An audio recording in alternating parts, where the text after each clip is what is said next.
With just 6 months to go until the presidential election, former President Donald Trump spent the weekend courting donors and ramping up attacks against President Biden.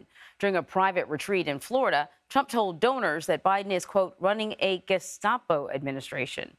The retreat also brought together Trump's potential vice presidential contenders, including Senators Marco Rubio and Tim Scott. So campaign reporter Jake Rosen is joining us now to discuss what went down in Florida. So what more can you tell us about the donor retreat and Trump's remarks?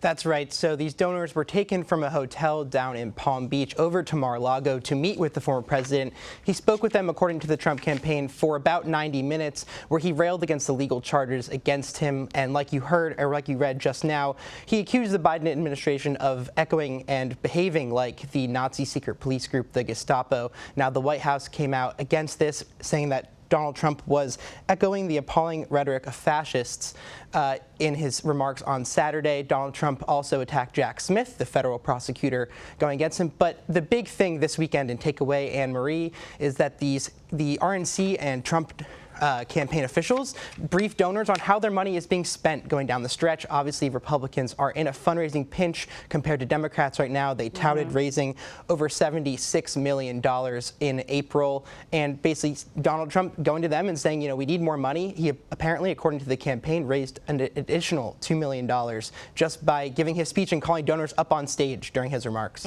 By the way, just a side note, did the White House respond at all to his Gestapo comments?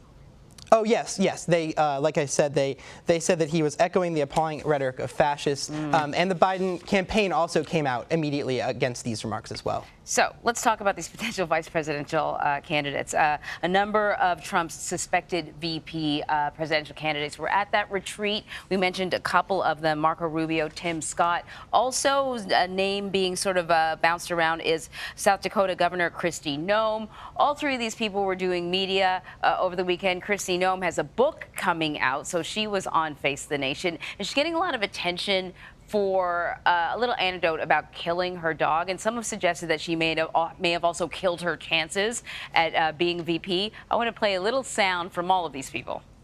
I would say about Republicans criticizing me, these are the same Republicans that criticized me during COVID. They've criticized me when I've made other decisions in South Dakota to protect my state. We had no conversations about the VP pick, to be honest with you, to be clear. He doesn't just have a bunch of choices for VP. He has a bunch of choices for cabinet. He's going to have an extraordinary group of talented people. All right, so have we heard anything from the Trump campaign? Any clues being dropped?